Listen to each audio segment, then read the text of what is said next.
안녕하세요. 최삼호라고 합니다. 지금까지 지나온 길을 잠깐 생각을 해봤는데, 제가 이제 97년에 EBS에서 PD 생활을 시작했고, 2004년에 이제 스브스로 옮겼다가 1년 전쯤에 뜻한 바 있어 이제 스브스를 때려치고 지금 야생에서 이제 개고생하고 있는 중입니다.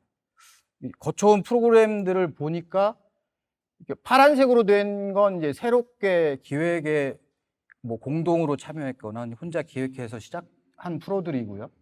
이 검은색은 이제 기존에 있던 프로를 제작했는데, 보니까 이제 새로운 프로그램 기획에 이래저래 신경을 많이 썼구나 하는 생각들이 들었습니다. 스브스 있을 때 마지막으로 이제 기획하고 연출했던 꼬꼬무였고요.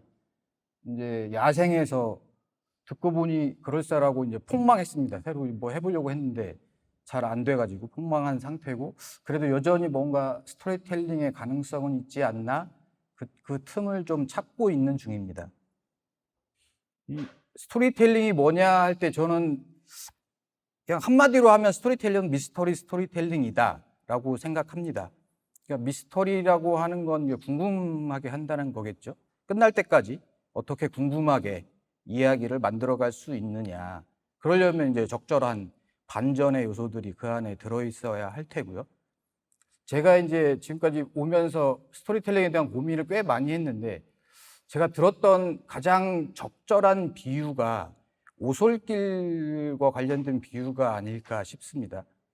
예를 들면 이제 바닷가에 산이 하나 있다고 이제 가정을 해보면, 이 산이 우리가 다루고자 하는 아이템입니다. 이제 이 산을 등반하는, 올라가는 사람을 시청자라고 놓고 보면, 이 시청자가 산 정상까지 어떻게 올라가서 정상에서 앞에 펼쳐진 바닷가를 보며 아, 이 전체 맥락이 이런 거였구나 를 깨닫는 게 결국은 스토리텔링이 아닌가.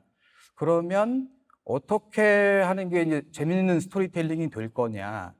이 오솔길을 생각해 보면, 이 오솔길, 작은 이 숲으로 난 길이죠. 이제 정상까지 이어지는데, 이 오솔길이 이렇게 직선으로 정상까지 가지 않고 위로도 갔다가 옆으로 왼쪽 오른쪽 갔다가 또 내려가기도 하고, 그 사이사이에 그 꺾임 지점마다 이정표들이 세워져 있죠. 그 이정표가 이제 궁금증이겠죠. 이 등산객을 궁금하게 하는.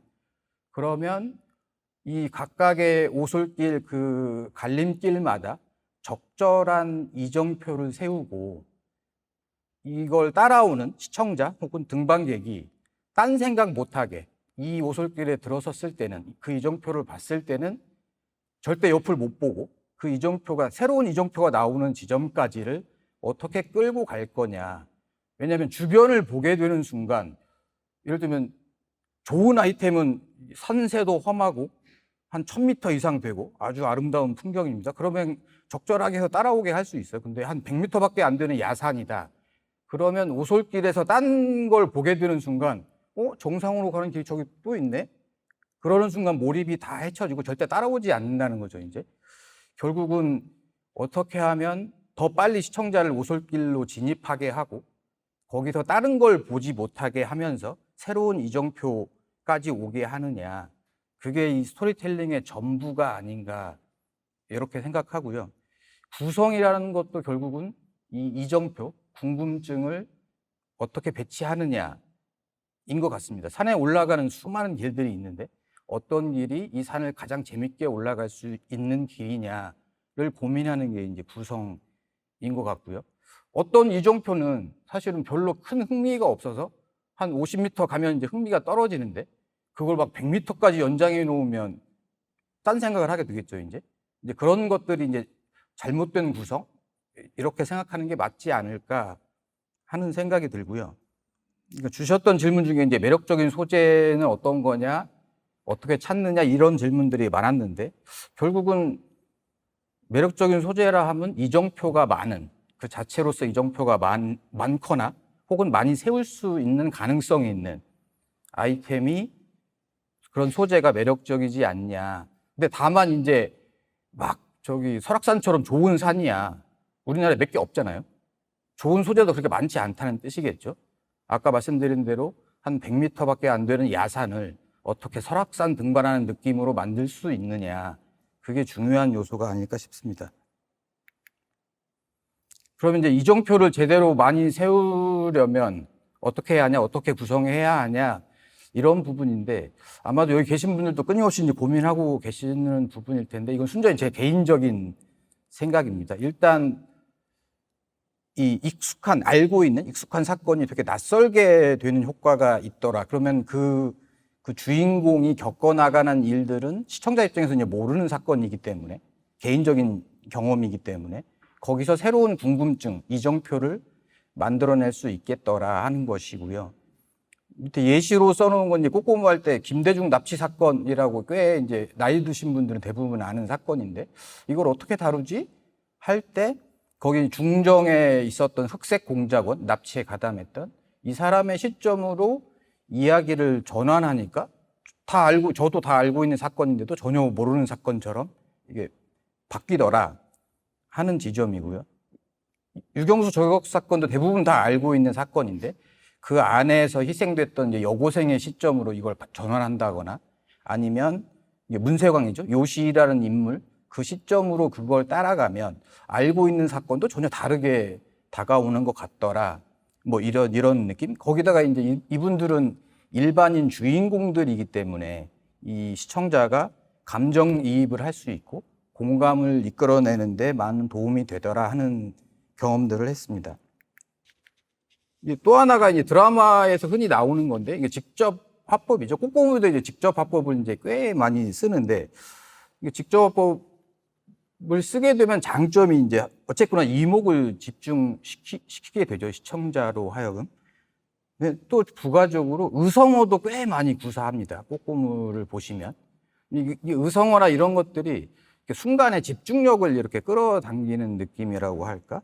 그 다음에 이제 시각 효과, 뭐 음향 효과도 많이 쓰는데 갑자기 뭐 정전되면 스튜디오를 뭐 안전을 시킨다거나 뭐 총을 쏘면 총소리를 현장에서 뭐 플레이를 한다거나 뭐 이런 식의 뭔가 약간 드라마적인 장치가 아닐까 저는 그렇게 생각하는데요.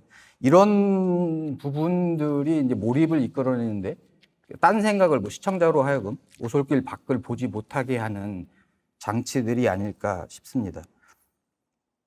그 다음에 또 가장 전 제일 중요한 요소 중에 하나가 이제 디테일이라고 생각하는데요. 옆에 보시면 아마 익숙하실 텐데, 지금 삼시세끼 볼 때 이제 감탄했던 게 저 멍멍이들인데, 야, 멍멍이를 등장시킨다고? 심지어 초창기에는 그 시골에 있던 마당에 있던 소파도 의인화시켜서 하고 막 이랬었거든요. 그때 엄청 감탄했던 기억이 납니다. 꼬꼬무 할 때도 이제 디테일을 엄청 신경을 쓰는데, 옆에 이제 장항준 감독이 저 창살을 이렇게 메고 있는 장면이 신창원 탈옥 이야기 할 때였는데, 이때도 역시나 이제 마찬가지였는데, 보통 알려져 있는 건 신창원이 환풍구를 통해서 탈출했다. 거기까지 써 있어요. 거기까지 나오는 건 아까 얘기했던 화냈다. 이 정도 수준에서 끝나는 거고, 그 다음 질문은 그럼 환풍기 크기가 얼마였습니까? 이걸 뒤져보면 35, 45인가? 뭐 이 정도였어요. 35, 45로 빠져나갈 수 있나? 이걸 해본 거예요. 제작진끼리 만들어가지고. 근데 못 나가더라고요. 근데 어떻게 나갔지? 이거 혹시 잘못된 팩트 아닌가? 했는데, 신창원 이걸 빠져나가려고 2달 동안 다이어트를 했다고 합니다. 이제 교도소 안에서 다이어트를 하려면 그 배식받은 걸 그냥 버릴 수는 없으니까 재소자들 모르게 이걸 버렸다. 이런 스토리들이 이제 그 다음에 부가적으로 따라 나오는 거죠, 이제. 그러니까 디테일을 찾아내려고 하면 이야기가 점점 더 생생하게 가는 것 아니냐. 그걸 어떻게 찾아내느냐. 이게 이제 이야기 스토리텔링의 관건 중에 하나가 아닐까 이렇게 생각합니다. 그 다음에는 이제 이 스토리텔링 콘텐츠 엄청 많은데 앞으로 전망이 있냐 뭐 이런 질문들도 있었는데요. 올해를 이제 제가 정리하는 키워드를 보니까 이제 평균 실종 시대라고 부르더라고요. 예전에는 이렇게 분집이 있어서 가운데가 평균이었는데 지금은 다 이렇게 있다는 거지. 산재돼 있는. 그래서 이제 매스 미디어라고 부르는데 이 매스는 없는 게 아닐까. 그래서 요즘에 킬러 콘텐츠를 매일 고민하는데 킬러 콘텐츠는 결국은 시청자가 좋아하는 걸 먼저 찾는 게 맞느냐? 그건 아닌 것 같고 요즘의 분위기는 뭔가 제작자인 내가 좋아하는 것, 그래서 잘하는 것, 이것이 시청자가 좋아하는 거고 맞아떨어지는 것.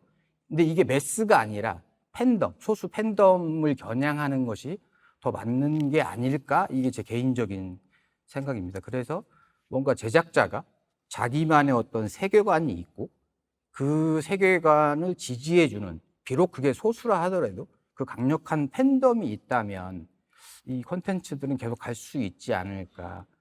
저도 요즘 계속 고민이 뭔가 좁고 더 깊은 나만의 어떤 그런 우물 같은 건 뭘까? 어디를 파면 그게 나올까?